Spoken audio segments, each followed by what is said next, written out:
Hi guys, in this lesson I'm going to be going over the element of design line. In this video it shouldn't be super long, super easy, and then you'll be doing an assignment afterwards, and that's all you have to do today. So let's just dive on in. We were going to play a game in class, but because I'm not there, we're not going to play it. It was a fun little doodle game, personality type thing. It has zero scientific method to it. It's just kind of fun.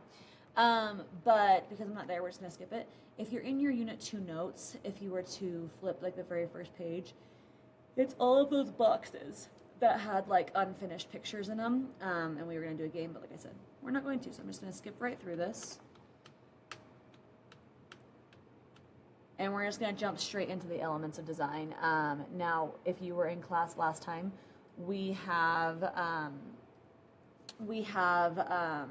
already done space, shape, form, texture, pattern, and light. We did that as a form of me getting you guys ready for your project before I left on my trip.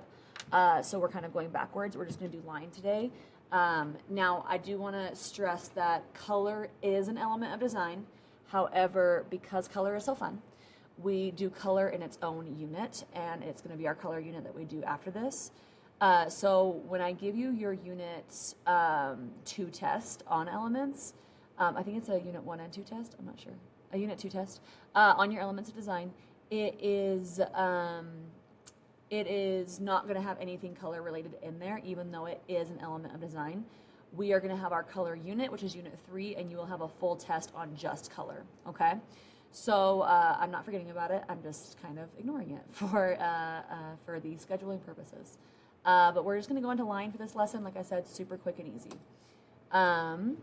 There are 4 types of line, and you are going to write these down in your notes as we go, and then you're going to draw an example of one. So our first type of line is vertical, and that is the line that goes straight up and down. Then we have horizontal, and this is the line that lies down. The way that I remember this is I think of the horizon.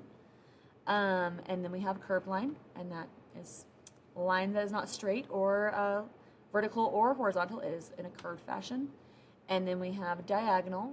Sorry, I don't know where to put myself because I'm in the way. So, and then we have diagonal, and it looks like that. Okay, it's a straight line, but it's not vertical, it's not horizontal, it's at a slant. Okay, so these different types of line, depending on what it is that they are, your different types of line, they are going to create different feelings in interior design. So it depends on like what kind of vibe you're going for and what your aesthetic is on what lines you're going to want to use most. I personally have a couple of lines that are my favorite in interior design. I absolutely love curved lines. I also love diagonal lines, and I love, I honestly, you can't go wrong with any of them, but I would say my favorite is probably curved. But vertical lines are really fun. They create a lot of strength, height, and formality because they are super tall. And so a lot of windows show vertical lines. If you have really tall ceilings, you're gonna see these a lot in Catholic churches and schools and like office buildings because again, they're trying to create a feeling of like strength and formality. So you're gonna see them a lot throughout those types of spaces. But a lot of people have this misconception that when we're talking about lines, their mind immediately goes to stripes, which is fine. Stripes is a fine way to show line, but it is so much more vast than just striped wallpaper or stripes in a pattern. Your lines can be in your architecture, it can be in your furniture, it can be in the way that your space is laid out. So it's pretty vast where you can see lines at. And you're most likely going to see all 4 types of line in every single space. So if we look at this picture on the left, the vertical lines are obviously being shown in the wood paneling behind the couch. If we look at the picture to your right, we can see that we have the vertical lines being shown in the bedposts of the bed frame, the curtains, the windows, and the bookshelves. And it creates this feeling of just height and strength. Again, when I told you really tall windows are common ways to show vertical lines, picture frame molding is so popular in interior design right now. If you look to the picture on the right, it's all those little square frames that you see on the walls. That's called picture frame molding or frame molding.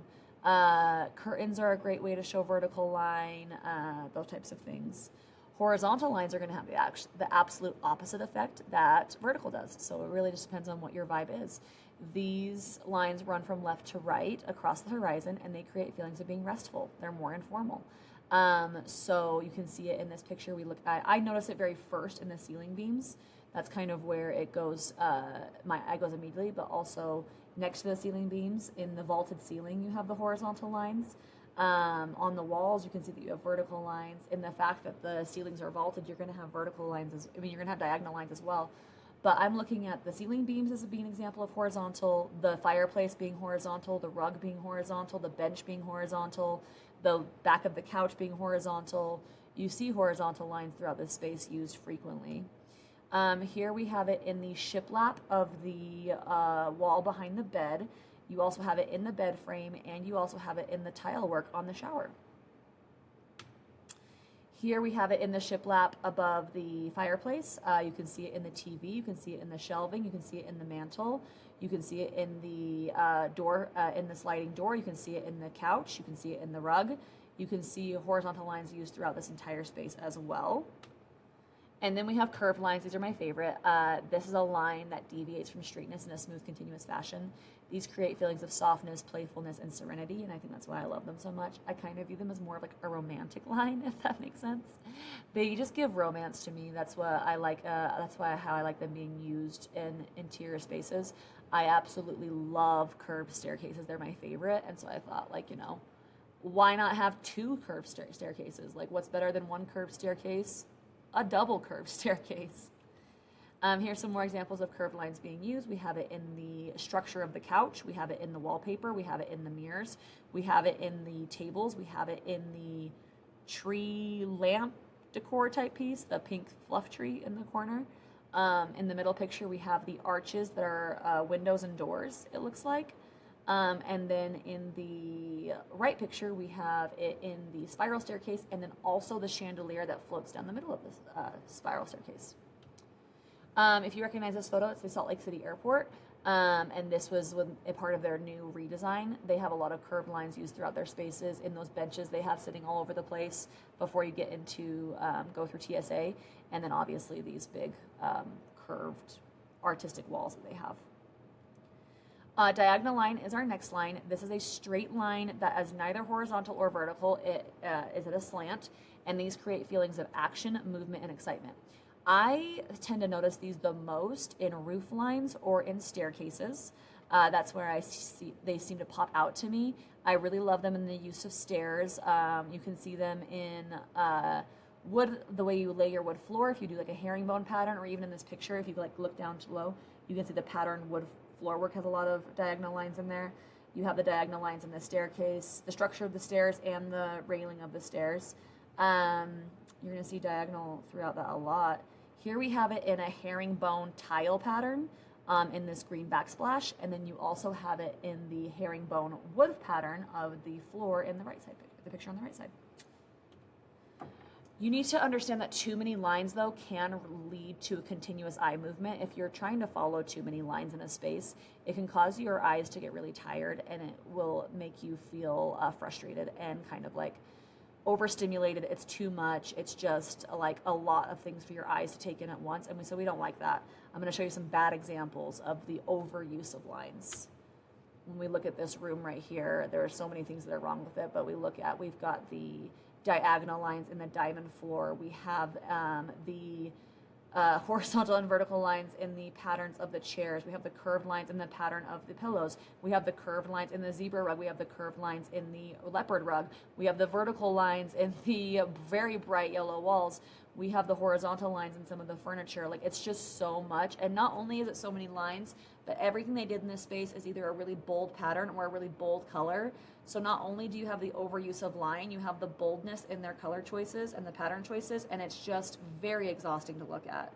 Here's another very bad example of the overuse of lines. Again, I think their biggest mistake is not only the overuse of lines, it's the boldness of the colors they chose.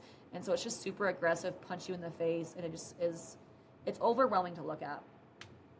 Okay, here's your assignment. It's going to be super easy, okay? So what you're going to do is you are going to find one picture online that has is of one room, and that has all four types of line being shown. It's easier than you think. Most spaces are going to show every type of line in one way or the other. So you're going to find a picture that shows horizontal line, vertical line, diagonal line, and curved lines. You are going to paste the picture on a slide in a PowerPoint and label it in professional lettering line, which means all caps. And then you are going to use the like text box or shape insert, and you're going to do the numbers 1 through 4 on your picture. Each number is where a type of line can be seen, and I'll show you an example after this. Include the text in professional lettering, each number, what type of line it is, and what the line is that's being shown. If you do not understand what I mean by that, let's look at the example.